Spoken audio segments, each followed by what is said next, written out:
Un poco el espacio. Bueno, voy a hacer una pequeña introducción, muy pequeñita, porque que tiene que hablar en serio yo.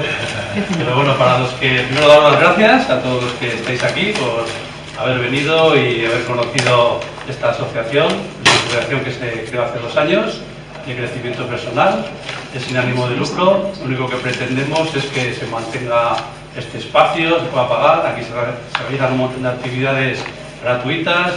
Se realizan un montón de actividades para personas que quieran iniciar algo y no encuentran un espacio, pues nosotros les ofrecemos este espacio para poder expresar o compartir o enseñar todo aquello que sienten. Y bueno, pues esta asociación se encarga de traer a personas como Enrique Vicente. Vicente es otro, yo soy Enrique Martínez. Enrique Martínez, perdón. Es que a Vicente también lo trae, ¿no? Ya. Enrique Martínez, pues porque estamos trabajando ese espacio tan importante de nuestro cuerpo que es el corazón, en el que queremos que la gente sienta, queremos que la gente abra ese corazón, se abra a sentir, apague un poquito todos esos ruidos que tenemos en la cabeza y empecemos a abrir esa cajita que tenemos aquí, que nos susurra, y que ese susurro aquí queremos que se convierta en un poquito de una voz más fuerte, una voz más rica, ¿no? Damos aquí un poquito de volumen a ese susurro. Y bueno, pues espero que con Enrique estéis una tarde muy agradable y bueno, pues todo tuyo. Muchas gracias por venir. Muchas gracias. Muy buenas tardes. Ahora es al León, ¿no?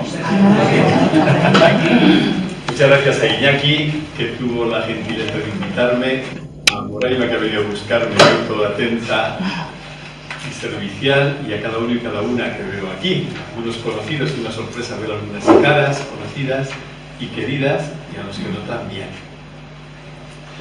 Y a la asociación esta, como decía Iñaki, abre tu corazón y todo lo que ella está ofertando. Pues el tema de esta tarde, a ver si nos queda luego un ratito de tiempo para el diálogo y demás, gira en torno a este título: el arte de la atención y la sabiduría de la aceptación. En realidad, tanto la atención como la aceptación, las dos son un arte y las dos son una gran sabiduría, si no la sabiduría con artículo determinado. Siempre que me sitúo personalmente ante una actitud, me suele venir con frecuencia el título de una obra muy conocida de Erich Fromm, que leía ya siendo joven, de esto ha pasado bastante, que titulaba él El arte de amar. Y ahí Fromm decía que un arte está en todos nosotros y por tanto lo podemos aprender, y la única condición es practicarlo. Entonces la atención es un arte y lo único que se requiere es poder practicarlo para que seamos diestros en ese arte. Y la aceptación es otro arte y solo se requiere también, espero decir algo que pueda ser de interés, practicarlo para que podamos también adquirir una destreza en el arte de la aceptación. Pero al mismo tiempo que artes, atención y aceptación son sabiduría. La sabiduría de la atención, algo decía Iñaki antes, que consiste en pasar del ruido mental a la quietud de fondo, que es lo que somos. Porque como veremos, el ruido es lo que tenemos. Ser, como dice Fidel Delgado, ser, somos quietud. Pero con frecuencia estamos en el ruido que tenemos. Y con respecto a la aceptación también, es toda una sabiduría. Luego lo diré más despacito, pero para mí, y desde mi propia experiencia, es la llave de la sabiduría. No se puede entrar en ningún lugar que valga la pena si no es por la puerta de la aceptación, luego veremos, y la puerta de la atención. Así que vamos a hablar un poquito de ambos artes o ambas sabidurías, que al final, como veremos, es una sola, porque no se puede vivir la una sin la otra. No se puede cultivar la atención sin cultivar simultáneamente la aceptación, y no se puede vivir la aceptación si no cuidamos la atención. ¿Para qué son importantes ambas actitudes? Fundamentalmente, si sabemos que el ser humano es muy paradójico, nos movemos en 2 niveles constantemente, para poder entendernos desde un ángulo por lo menos pedagógico o solo pedagógico, podemos decir que el cuidado de la atención y de la aceptación tiene beneficios a nivel psicológico y a nivel espiritual. Y me explico. En el nivel psicológico, la atención y la aceptación son dos actitudes básicas para poder crecer en unificación, en integración personal y en armonía. Lo ha puesto difícil, he puesto el último lugar. Es imposible que la persona crezca en unificación psicológica, en integración y armonía, si no cuida la atención y la aceptación.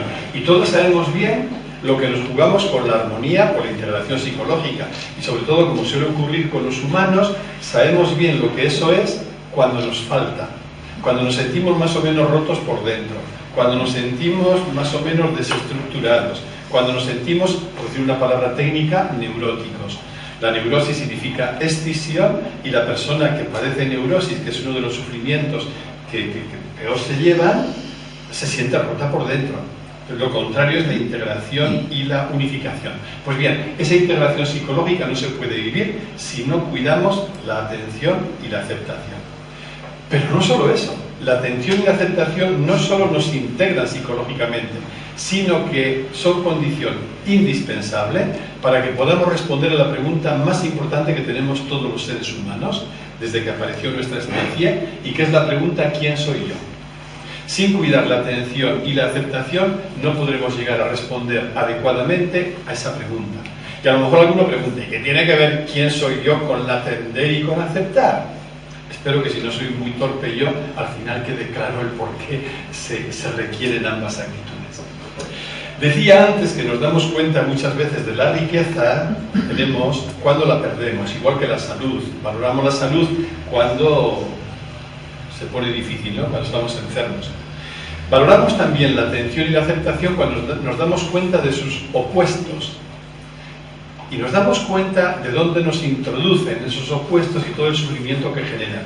Lo contrario de la atención es la rumiación o la cavilación mental. Los psicólogos sabéis que dicen que mucho más grave que el problema que tenemos es el hecho de rumiar sobre él, y que nos hace más daño lo que hacemos con el problema que el problema mismo. La rumiación automáticamente nos introduce en la mente, nos reduce a ella, nos mete en un laberinto en el que dramatizamos y complicamos todo y del que es muy difícil salir. La rumiación es un camino directo a la depresión. Y lo contrario de la aceptación, que es la resistencia. Y resistir es sinónimo de sufrir.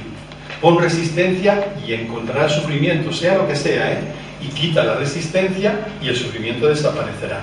Quedará dolor en el caso de que haya una cosa negativa que se llame dolor, pero no habrá ningún sufrimiento.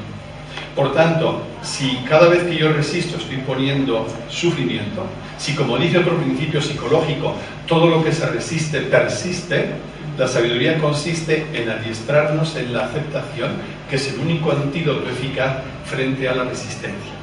Por tanto, una palabrita sobre cada una de estas dos actitudes: artes o sabiduría. La atención para poder evitar la rumiación que tanto daño hace, y la aceptación para poder evitar la resistencia. Pero no solo para poder evitar esto que nos hace daño, sino, como decía antes, para crecer en integrar nuestro psiquismo, aunque no seamos el psiquismo es una cosa que tenemos, igual que el cuerpo es otra cosa que tenemos, y la mente es otra cosa que tenemos, pero necesitamos integrarlo. Pero no solo eso, cuidar la atención y la aceptación para poder comprender quiénes somos en realidad, cuál es nuestra verdadera identidad, esa identidad en la que siempre estamos a salvo, porque ella está a salvo. Vamos a empezar pues con la atención. Y voy a hablarlo en dos momentos: atención y cuidado psicológico, por un lado, y luego atención y comprensión de quiénes somos. Serán los dos puntos. Decía que lo contrario de la atención es la cavilación mental o la rumiación. Actualmente los neurocientíficos nos dicen, ahora que tienen, y cada vez más afortunadamente, tantos aparatos de precisión para medir, para conocer todo lo que funciona en nuestro cerebro, ¿sabéis cuál es el mejor regalo que le podemos hacer al cerebro desde el punto de vista de las neurociencias? El mejor regalo, dicen ellos, que le podemos hacer es la atención. Y lo explican, La atención, según los neurocientíficos, dispara la activación neuronal, es decir, rejuvenece nuestras neuronas. la cual a su vez fortalece las conexiones neuronales. Sabéis que todo nuestro comportamiento y todo nuestro sentimiento dependen de las conexiones que las neuronas establecen en nuestro cerebro. Pues la atención dispara esa activación, fortalece las conexiones neuronales y eso incrementa la capacidad de, otro término novedoso en psicología relativamente, la capacidad de resiliencia, que significa o que permite ser flexibles y fuertes a la vez. Yo conozco algunas personas que lo han pasado muy mal, han tenido una historia infantil y juvenil muy difícil y sin embargo las ves como personas enteras. Y analizando el proceso de algunas de ellas, lo que hemos venido a descubrir es que lo que juega un papel decisivo en las situaciones difíciles es esa capacidad de resiliencia, de aceptar lo que nos está pasando, aceptar lo que nos ha pasado, aceptar todo lo difícil, pero tener los recursos, las herramientas y capacidades para resituarnos. Esa capacidad de ser fuerte y flexible al mismo tiempo. Esto es una consecuencia directa, según las neurociencias, de la atención. Si un gran descubrimiento, el mayor quizá descubrimiento neurocientífico de la última década, ha sido eso que ahora acuñan con el término neuroplasticidad o plasticidad cerebral, en el que nos han hecho ver que, en contra de la creencia de hace apenas 15 años, el cerebro es tan maleable, tan plástico, que siempre está aprendiendo, que siempre está adaptando y que todos los circuitos que hay en él, por erróneos que hayan sido y daños que nos hayan producido, se pueden, no fácilmente quizá, pero se pueden reestructurar. En ese trabajo, un medio decisivo, el mayor regalo, dicen ellos, para el cerebro es educar la atención. No es raro que se han incrementado desde la psiquiatría programas de 8 semanas, por ejemplo, para trabajar lo que se llama ahora, una palabra muy de moda, el mindfulness o la atención plena, que tanto en psicología, psiquiatría, medicina y ahora afortunadamente en los campos educativos se está estudiando científicamente los beneficios que tiene, pero realmente constatables, ¿no? Se ha descubierto, por ejemplo, pero medido científicamente en el cerebro, que con una práctica de 15 minutos cada día, solo durante 8 semanas, se producen cambios en el cerebro que son constatables a través de las herramientas de medición que poseen ahora los neurocientíficos. O sea que no estamos hablando solo de, por supuesto no de ilusiones, pero tampoco como de unas actitudes un tanto abstractas. No, estamos hablando de cuestiones fisiológicas, o si preferís, neurológicas. Por tanto, desde el ángulo de la psicología, del cuidado psicológico, la atención es condición de libertad interior, de ecuanimidad y de felicidad. Nadie puede ser libre si no es dueño de su mente, es decir, si no trabaja la atención. Porque lo que me quita mi libertad no es nada de fuera, no es ninguna circunstancia que ocurre. Lo que me quita mi libertad son solo mis miedos y mis necesidades. Pero claro, mis miedos y mis necesidades tienen poder sobre mí en tanto en cuanto mi mente es la dueña de casa. El día que gracias a la atención yo aprendo a educar mi mente, los miedos y necesidades están ahí, tienen su peso, pero ya no me dominan. Hay una médico naturópata norteamericana que me gusta mucho cómo escribe. Ella dice: la mente es el mejor de los siervos y el peor de los dueños, o el más tirano de los dueños. Si una persona consigue que la mente esté a su servicio, tiene una joya, pero como la mente se haga dueña de casa, eso hace destrozos. Es como si en nuestra vida el pensamiento, la mente y la atención estuvieran siempre en una carrera. La peculiaridad de esta carrera es que el último que llega siempre muere.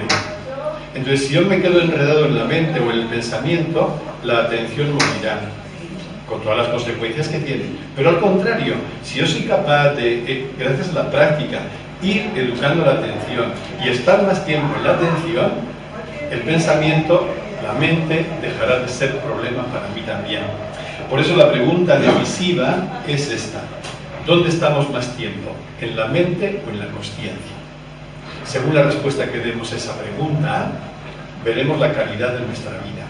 Si estoy en la mente, estaré así, porque la mente siempre se mueve, oscila. Cuando hablamos de mente en el campo de la espiritualidad, hablamos de pensamientos y de sentimientos. Cuando uno está en la mente, está siempre en la oscilación, aparte de otras cosas. Cuando estamos en la consciencia, estamos en la ecuanimidad. Por eso decía que la atención y consciencia en nuestros efectos es lo mismo. La atención es fuente de libertad interior, fuente de ecuanimidad y, en último término, fuente de felicidad. Una persona atenta tiene dolor, pero no sufrimiento. Por eso siempre que yo estoy sufriendo, es bueno escuchar esa alarma que me dice: estás en la mente. En la atención hay dolor, repito, pero no sufrimiento. Un gran psiquiatra, a su vez, muy conocedor de todos los últimos descubrimientos de las neurociencias, y un hombre que practica asiduamente mindfulness, se llama Daniel Siegel, tiene libros muy interesantes. Este dice, y quiero terminar con esta frase, este primer punto: la gente no es consciente de las consecuencias científicamente probadas de las prácticas meditativas. Si queréis poner por prácticas meditativas mindfulness o atención, es igual. La gente no es consciente de las consecuencias científicamente probadas de la atención. Por tanto, todo lo que podamos hacer, decía yo que es un arte, para educarnos en la atención, será uno de los mayores regalos que nos podamos hacer por todas las consecuencias que tiene. Pero vamos con el segundo punto. El primer punto, decía, era ver la atención desde el ángulo del cuidado psicológico. El segundo punto es ver la atención desde el ángulo, si no suena mal la palabra, de la espiritualidad. Si os suena mal, cambiarla por humanidad o cualquier otra. Es decir, desde la perspectiva de poder responder a la pregunta: ¿yo quién soy? ¿Quién soy yo en profundidad? Si yo no soy mi cuerpo, si yo no soy mi mente, si yo no soy mis sentimientos, si yo no soy mi ego, si yo no soy mi DNI, si yo no soy el yo al que he estado habituado a identificarme, si no soy eso, ¿quién soy yo? Y aquí es donde la atención viene también a darnos una mano valiosísima para poder responder a esta pregunta. Mañana tenemos en este mismo lugar un pequeño taller de día y medio con el título Otro modo de ver para vivir de otro modo. Ese otro modo de ver significa pasar de la mente a la atención. Cuando una persona está en la mente, tiene un modo de ver. Y si estás en la mente y te preguntan: ¿quién eres tú? Tú dirás: yo soy fulanito de tal Enrique, con 64 años y mucho, a punto de jubilarme dentro de 4 días, y toda mi historia. Pero si me preguntan: ¿tú quién eres? Y en lugar de contestar desde la mente, contesto desde la consciencia, desde la atención, la respuesta no tiene nada que ver. Porque desde ahí tú ves claro, no es una creencia, no es un dogma que tú tengas ahí porque te has comido el coco. No. Cuando escuchas desde la atención, tú dices: la atención no es algo que yo tengo, atención es lo que soy, atención es mi identidad. Yo soy consciencia, y dentro de esa consciencia, o mejor dicho, de esa consciencia de una forma no dual, sin separación, se expresa en este objeto psíquico-somático que tengo y que llamo Enrique. Pero yo no soy esta cosa, yo no soy este yo soy uno con la consciencia. Fijaos la belleza de este paso que acabo de enunciar.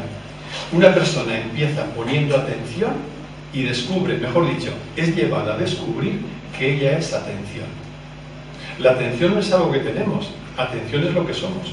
Y cuando estamos en la mente estamos totalmente desconectados de lo que somos, desconectados de nuestra casa. No es raro que suframos. Mi abuela, aquella mujer sabia que decía cosas raras y que murió con 97 años y era muy sabia y era analfabeta, mi abuela decía, es aquella famosa abuela que decía: hijo mío, lo que viene conviene. Pues esa abuela que tenía dichos así contundentes decía: hijo mío, como en casa en ningún sitio. Como en casa en ningún sitio. Si nuestra casa es la atención o la consciencia, ahí estamos bien anclados. Pero si nos vamos a la mente, ahí el descalabro puede ser total también. Yo creo que uno de los errores más graves de Occidente ha sido confundir pensamiento con consciencia. Más grave todavía, ha sido olvidarse de la consciencia y reducir todo a la mente. Ya Descartes lo sancionó. Descartes en su época, ni qué decir tiene, que fue un hombre avanzado y que su obra nos ayudó a progresar, pero que luego, claro, pues se quedó totalmente reducida, reductora, ¿no? Cuando dijo: pienso, luego existo. No. El sujeto que dice pienso no es el mismo que existe, son dos cosas diferentes, ¿no? El pensamiento es algo que se produce en lo que soy. Pero Occidente, al olvidar la consciencia, empobreció toda la experiencia humana, desde el ámbito interpersonal hasta el ámbito económico, desde el ámbito político hasta el ámbito religioso. Todo se empobreció, porque la consciencia no puede olvidarse impunemente. Cuando tú te olvidas de la consciencia, automáticamente te reduces a la mente, y cuando te reduces a la mente, surge toda confusión que puedas imaginar. ¿De qué se trata entonces? Yo creo que Occidente y la humanidad no tiene salida hasta que no resituemos la consciencia en el lugar fundamental que le corresponde. Hoy afortunadamente lo dicen hasta los físicos cuánticos. Esta mañana estaba reescuchando un audio que si queréis podéis conseguir, de un físico catalán que se llama Joan Roura, que ahora trabaja en Brasil. Es un hombre experto en muchas cosas. Y este decía, desde la física y además con ecuaciones, consciencia es todo lo que hay. Lo único que hay es consciencia. Y eso vale para el más pequeño átomo y para cualquier partícula subatómica y vale para el ser humano. Todos somos consciencia en diferentes expresiones de la misma. Pues bien, ¿cómo salimos de este error de Occidente que ha reducido la consciencia al pensamiento o que ha olvidado por completo la consciencia? Pues solo podremos salir de ese error pasando del pensar al atender. ¿Veis cómo la atención es imprescindible para responder a la pregunta ¿quién soy yo? Porque si quiero responder bien a esa pregunta necesito acallar la mente. Hasta que no acalle la mente será mi tirana y me engañará, porque la respuesta que dé sobre mí será siempre falsa, porque será reductora. ¿Y cómo acallo la mente? No lo peleando contra ella. Acallo la mente cuando pongo atención. Como no pueden estar al mismo tiempo el pensamiento y la atención, si yo pongo más atención, el pensamiento disminuye. Entonces esto significa demonizar la mente en absoluto. Yo la mente la quiero y le estoy muy agradecido. Es la herramienta más preciosa que tenemos, pero sin olvidar que es solo una herramienta. Si yo necesito colgar aquí un cuadro, alguno más de todos los que hay, le pido a Iñaki un martillo, a la caja de herramientas, tener el martillo, cuelgo el cuadro y queda. Pero yo no sigo toda la tarde con el martillo al hombro, me voy a cenar con el martillo, duermo con el martillo y me desvelo con el martillo.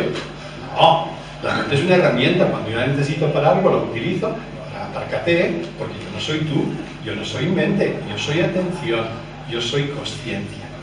Entonces necesitamos educar. Fijaos que educar la atención se llama también, si se entiende bien, meditación. La meditación no tiene nada que ver con la religión ni con la religiosidad. La meditación tiene que ver con el ser humano. Y meditar significa aprender a acallar la mente para poder poner atención y vivir en la atención. Y vemos que cuando miramos la realidad desde la atención, en lugar de mirarla desde la mente, todo cambia por completo. Todo cambia, Hemos pasado del pensar al atender. Hemos pasado de un modo de conocer, el modo racional mental, a otro modo de conocer, el modo de conocer de la sabiduría, el modo de conocer de la atención. Y entonces venimos a descubrir que tenemos mente, pero somos consciencia. Y esto lo más repito, cualquier persona puede experimentar lo que yo estoy diciendo. Por eso puedo hablar con toda libertad, porque no tenéis que creer nada de lo que digo, porque no son creencias lo que transmito, sino solo invitaciones a quien se sienta motivado para que lo experimente. Tenemos mente, pero somos consciencia. Y por eso decía antes, la pregunta fundamental es esta: ¿dónde vivo yo? ¿En la mente o en la consciencia? ¿En el pensamiento o en la atención? ¿Dónde vivo más rato? Es un arte, recordad. Solo hace falta practicar. A lo largo del día es como si tuviéramos un ascensor, bajar del piso del pensamiento al piso de la atención, todo el rato.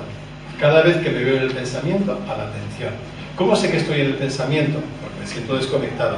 Y sobre todo, porque siento malestar. Siempre que sentís un malestar, será provocado por lo que sea.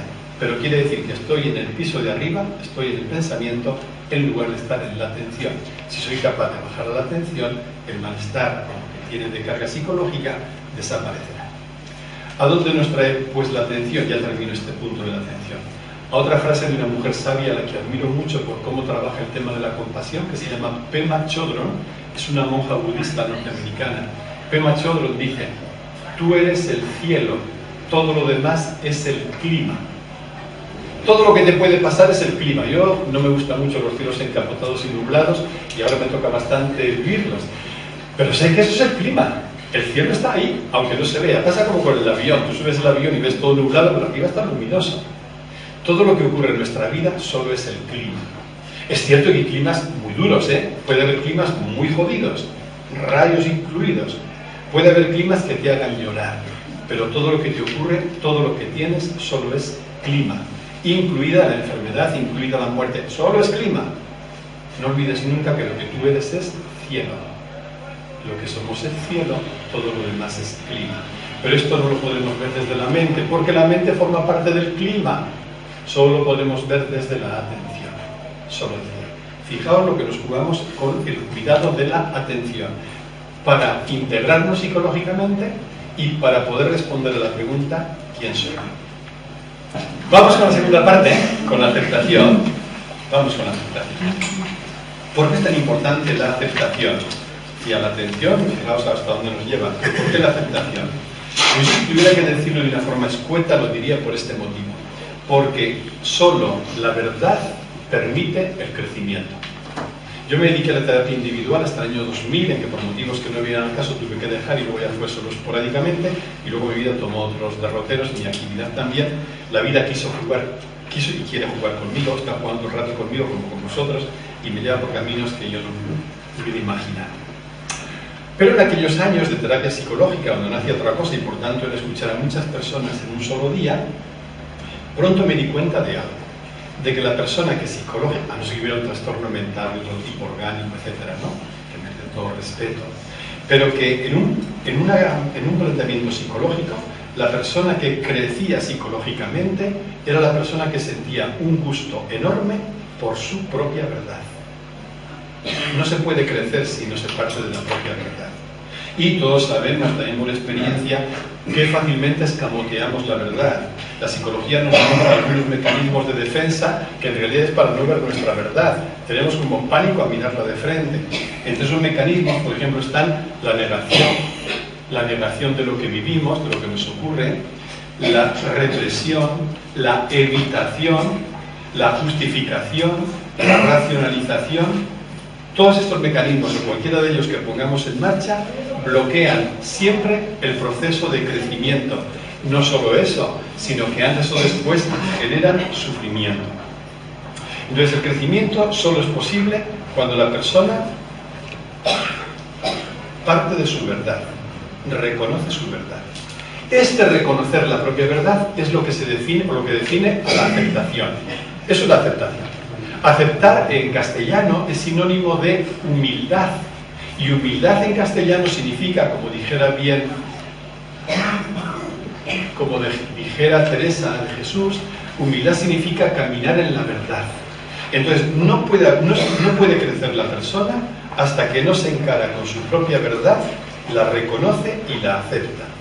Todo lo demás serán, en definitiva, huidas, porque todos los mecanismos de defensa que son, sino huidas.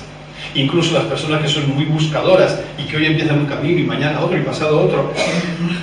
Es cierto que la verdad tiene un dinamismo que te puede llevar por caminos diferentes, pero cuando hay una ansiedad por buscar caminos, ¿eso qué es? Es huida. ¿Y huida de qué? Huida de la propia verdad. Entonces, el crecimiento personal requiere, en primer lugar, que la persona sea capaz de aceptar su propia verdad, es decir, que sea capaz de conocerse sin filtros, con todo lo que es posible. Pero hay algo más. No solo está el plano psicológico, como en el caso de la aceptación estaba, de la atención, sino también el plano de la espiritualidad. ¿Qué quiere decir? ¿Cuál es nuestra verdad? Nuestra verdad no es solo lo que nuestra mente llega a ver. No estamos hablando solo de nuestra verdad psicológica, de la verdad de nuestro psiquismo, la cual también la tendremos que mirar de frente. ¿Cuáles son mis sentimientos, mis emociones, mis reacciones? ¿Cuál es la imagen que quiero dar? ¿Cuál es la sombra que tengo ahí medio oculta? Todo eso tendré que aceptar y tendré que ir conociendo. Pero decía antes que no solo somos el yo psicológico, entonces nuestra verdad es infinitamente más amplia. ¿Y cuál es esa otra parte de la verdad que cuando estamos en la mente se nos escapa? Esa otra parte de la verdad es una con todo lo que es. Somos uno con todo lo que es. Lo que somos no es separado de lo que es. Vamos a una metáfora. En el océano Cada ola del océano podría verse como una cosita separada del océano. Pero es mentira. Eso sería un error de percepción, igual que nosotros cuando nos consideramos separados del conjunto, del resto. La ola en realidad es agua. Nosotros, lo que somos nosotros, es uno con lo que es, porque es evidente que lo real solo es uno. Y el fondo de lo real solo es uno. Como decía antes, citando este físico a Joan Roura, solo hay consciencia. No puede haber nada más que un principio de lo real. Si en principio llamamos consciencia o le queréis llamar con cualquier otro nombre, para entendernos, o vida, o en un lenguaje más cuántico, vacío primordial, como le queréis llamar, o energía incluso, como le queréis llamar, pero es evidente que eso solo es uno, ¿no? Entonces, lo que somos no está separado de lo que es. ¿Y esto qué significa entonces? Fijaos las consecuencias, para mí me transformaron la vida. La consecuencia inmediata es que cuando yo me acepto, no tengo que aceptar solo, o no acepto solo mi yo, mis sentimientos, mis emociones, mis reacciones, mi sombra, mis desproporciones, todo eso también, eso es lo que tengo. Sino que la aceptación consiste que porque soy uno con todo lo real, puedo aceptar todo lo real. Puedo aceptar y amar todo lo que es, porque soy uno con todo ello. Es decir, la aceptación nos conduce nada menos que a alinearnos con todo lo real, a descubrir que no somos una ola separada, sino que somos agua que tiene esa forma de ola. A descubrir, si queréis otra imagen, que no soy el remolino que el río tumultuoso forma en un recodo, sino que soy el agua, aunque tenga forma de remolino. La aceptación me lleva a reconocer que la vida no es algo que tengo y que un día puedo perder, sino que vida es lo que soy. La vida y yo somos la misma cosa. Por eso un hombre sabio como Jesús de Nazaret podía decir, yo soy la vida. Eso lo puede decir todo ser humano. Igual que cualquier gotita de agua aquí en el cuello de la botella y unas cuantas, hasta la más chiquitita, puede decir, yo soy agua. Y no está mintiendo. Cuando dice yo soy agua, está diciendo su verdad más profunda. La gotita mentiría, se mentiría a sí misma en una mentira reductora si dijera yo soy una gotita de tal dimensión que está en el cuello de la botella. Ahí se mentiría. Y al perder la conexión con el agua que es, al quedar desconectada, entraría en la peor confusión y en el sufrimiento. Eso hacemos nosotros cuando decimos yo soy este yo. No, yo soy la consciencia. O yo soy la vida. Decía antes que a esto llegamos gracias a la atención, no gracias al pensamiento. Y esto tiene una consecuencia inmediata en la aceptación. Porque si yo sé que soy la vida, ¿qué tengo que aceptar? Todo lo que es. El lenguaje religioso, ¿sabéis cómo se podría decir? En lo que me agrada está Dios y en lo que me desagrada también. También. Ya sé que esto suena muy frustrante, pero la realidad es una. La realidad es una. Y tiene todos los colores que queréis pensar, pero sigue siendo la única realidad. Entonces, la aceptación significa aceptar mi propia verdad, reconciliarme con mi propia verdad y reconciliarme con la verdad de todo lo que es, puesto que yo soy uno con todo lo que es también. La verdad de la que hablo aquí evidentemente no tiene nada que ver con un concepto, con una idea. La verdad es lo que es. La verdad es una con la realidad. Entonces aceptar, la aceptación ¿a dónde me lleva? A reconocerme uno con todo lo real. ¿Qué ocurre cuando no me acepto? Por un lado, como decía antes, que pongo resistencia y sufro. Pero cuando no me acepto ocurre también que quiero romper la realidad que es una. Pero claro, al romper la realidad, en realidad me rompo yo. La aceptación nos lleva a alinearnos con la realidad, a reconocer que nuestra verdad es una con la verdad de todo lo que es. ¿Cómo crecer entonces? Pues teniendo en cuenta el doble plano que somos. Crecemos cuando psicológicamente integramos nuestro psiquismo y crecemos también, sobre todo, cuando descubrimos que somos uno con todo lo real. Yo, si me permitís un paréntesis, esto lo guardo en el corazón, estoy totalmente convencido de que algo decisivo está cambiando en la humanidad. Está cambiando porque cada vez se está haciendo más presente con los lenguajes que sean, pero se está haciendo más presente la intuición de que no estamos desconectados de nadie ni de nada, de que estamos absolutamente conectados a todo lo real, de que todo lo real es uno solo.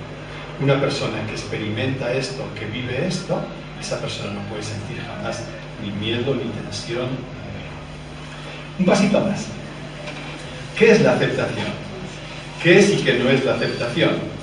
La aceptación evidentemente no es aprobar lo que ocurre, no es que me guste lo que está ocurriendo, no es tampoco un camino fácil para evitar lo que no me guste. Yo como hago como que lo acepto para que no me cree problemas. La evitación no tiene nada que ver con la resignación ni con la claudicación, es todo lo contrario, ¿eh? Cuando alguien dice, es que aceptar es como va a resignarte y quedarte indiferente, no he entendido nada. Porque la aceptación por sí misma tiene como un dinamismo que hace que te pongas en marcha.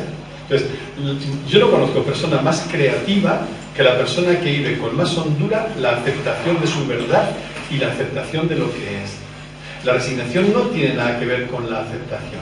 La resignación es una claudicación, que puede ser incluso cínica y hasta nihilista, pero es todo lo contrario, ¿eh? Aceptar y claudicar son las dos cosas más opuestas que hay. Entonces, si hemos dicho que somos uno con todo lo real, la aceptación no es claudicación, la aceptación no es nada más que reconocer lo que hay. Eso es aceptar.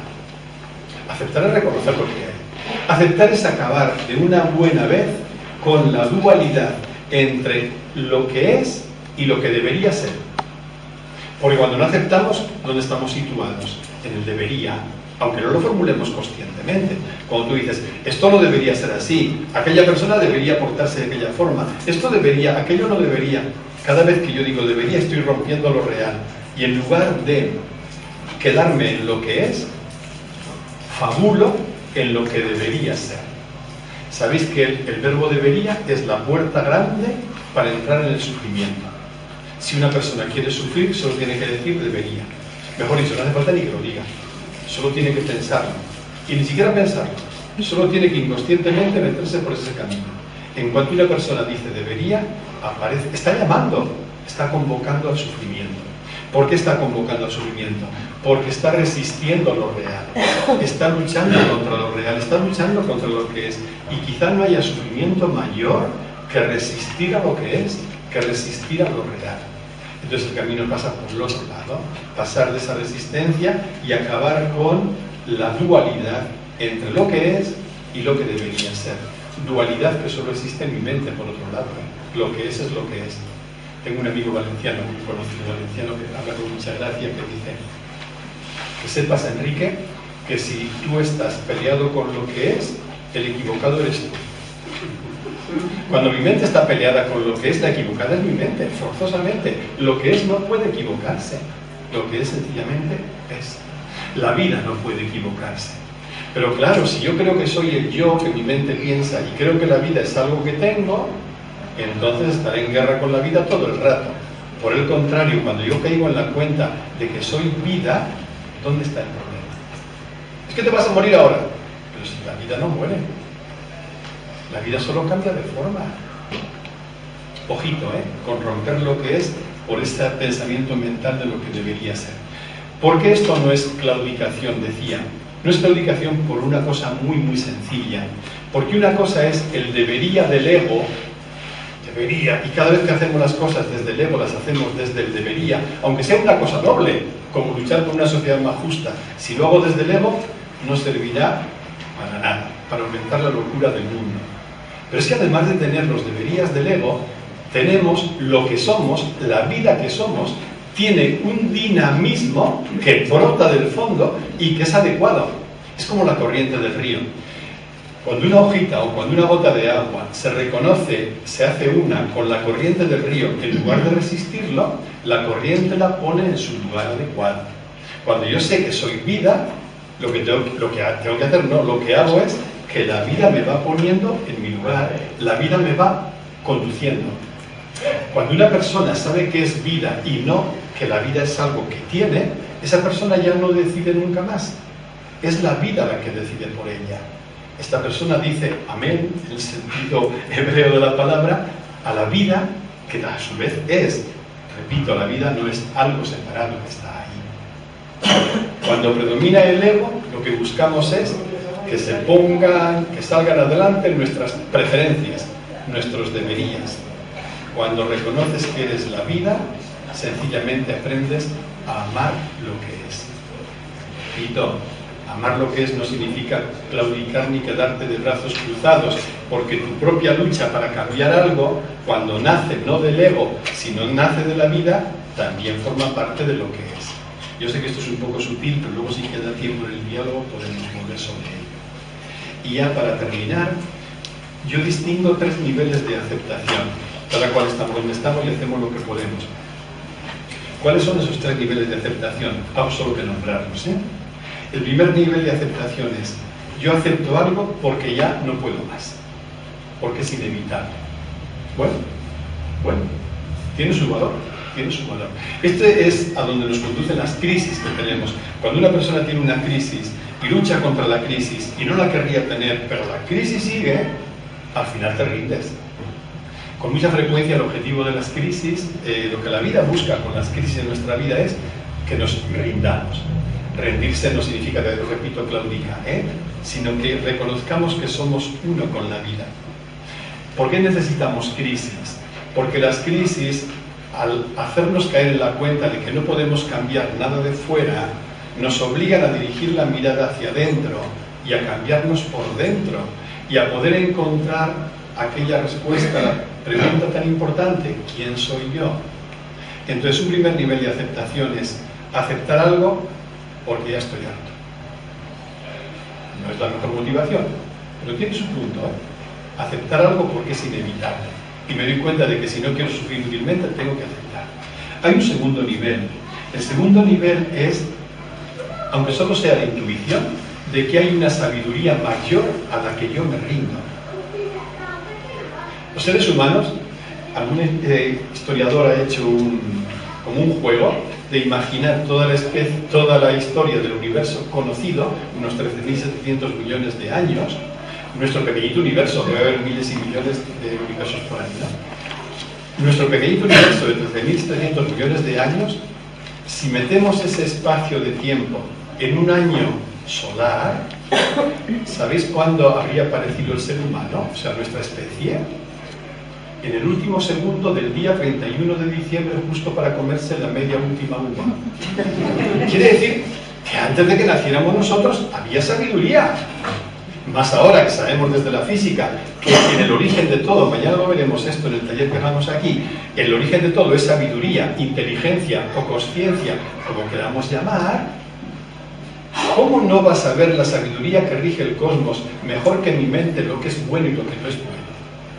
¿Qué sentido tiene que mi pequeña mente esté luchando y resistiendo a la sabiduría del mundo? Entonces, el segundo nivel de aceptación tiene que ver con esta intuición de que hay una sabiduría mayor, un orden, una inteligencia que rige el cosmos y por tanto nos rige también a nosotros, que somos uno con ella, con la sabiduría y con la vida. Una vez escuché a un científico decir una cosa muy divertida. Dice: es más difícil que el cosmos nuestro haya salido por azar, pero él, que hacía ecuaciones muy sofisticadas, decía no sé cuántos millones elevado a la 143 potencia, es más difícil toda esa millonada de veces que esto sea fruto del azar que poner a un mono delante de un teclado del ordenador, dejar que golpee las teclas y que como resultado escriba el Quijote. Esto es infinitamente más fácil, lo del mono, que lo otro.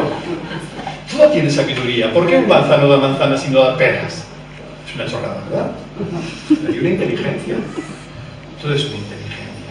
Entonces basta que la persona no esté muy obnubilada con su mente, es decir, no sea pecadoramente racionalista, para que intuya que hay una sabiduría mayor, un orden que rige todo, aunque mi mente no lo entienda y aunque para mi ego sea frustrante en ocasiones. Entonces, ¿por qué acepto?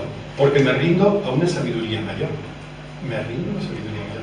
Esto las religiones lo han llamado en lenguaje teísta sometimiento a la voluntad de Dios. Era su forma de nombrarlo. Sabéis que la palabra Islam significa justamente sumisión, y cuando los musulmanes oran tocando la frente con la frente en el suelo, es ese movimiento interior de reconocerse uno con todo lo que es y de adoptar una actitud de aceptación y rendición a esa sabiduría mayor. Pero hay un tercer nivel de aceptación que es al que quería llegar. Ya no aceptamos porque estemos hartos de sufrir.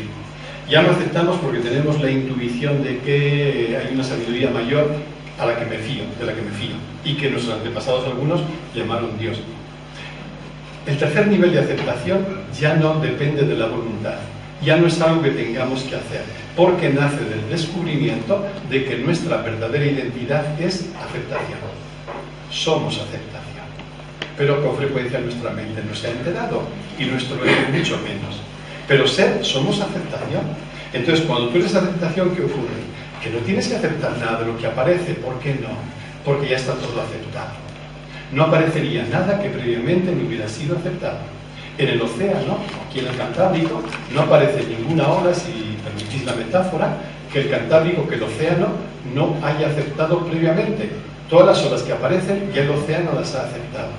Todo lo que aparece en mi vida, la vida ya lo ha aceptado. No ocurre nada que la vida no haya aceptado.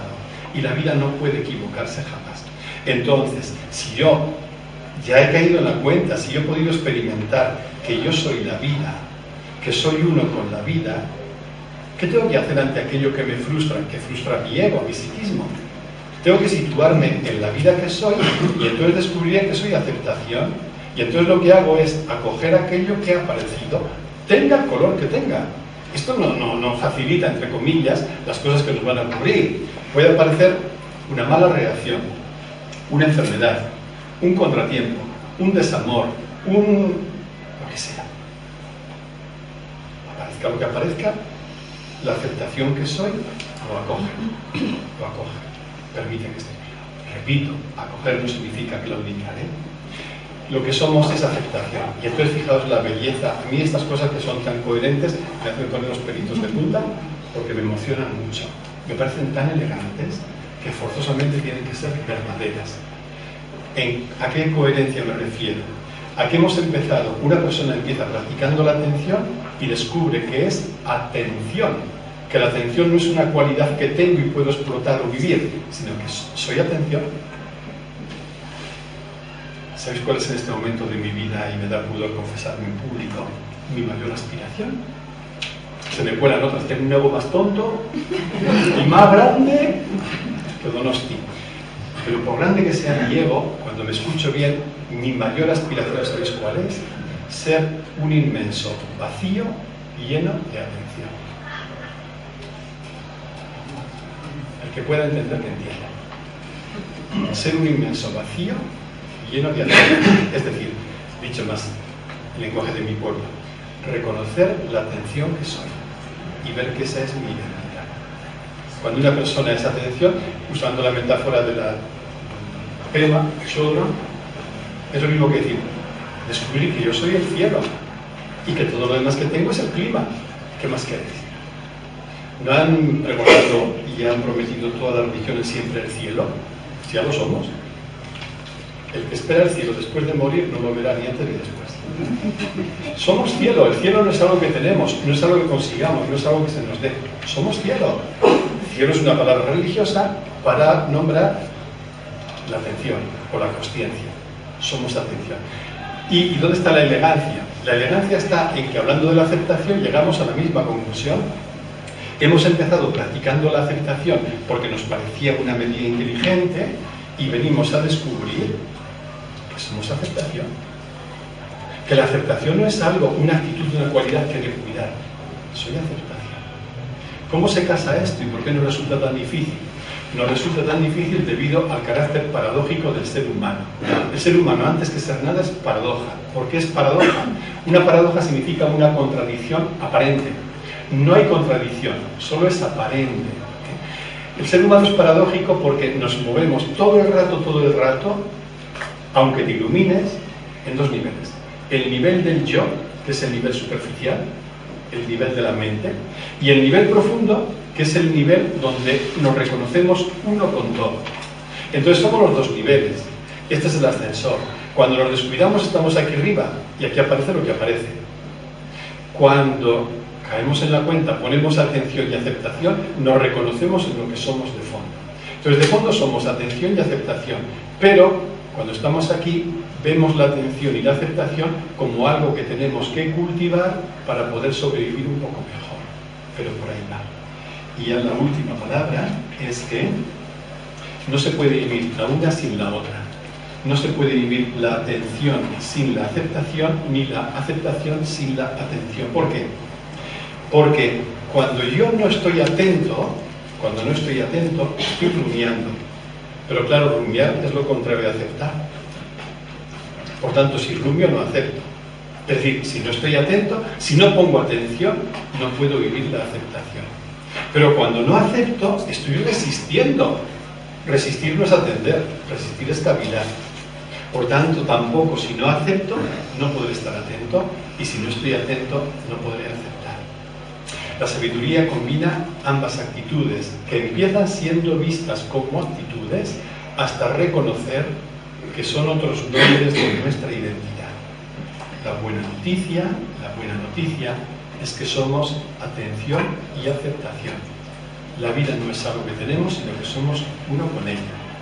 Y si queréis un consejo, mi abuela me decía, hijo mío, no des consejos nunca, pero me lo doy a mí mismo, es poder utilizar cualquier cosa que nos ocurre en nuestra vida cotidiana para bajar aquí abajo, para conectar con la atención y la aceptación, incluido lo que más nos frustra, que es un malestar del tipo que sea.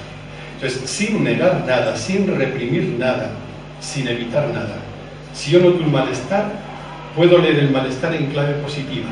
Y en lugar de caer en el victimismo y en la queja y en no sé qué, puedo leer en clave positiva el malestar y decir, el malestar es una alarma que me está diciendo, has desconectado de la atención y de la aceptación. Si logras conectar con la atención y la aceptación, el malestar desaparecerá. Pues hasta aquí. Muchas gracias.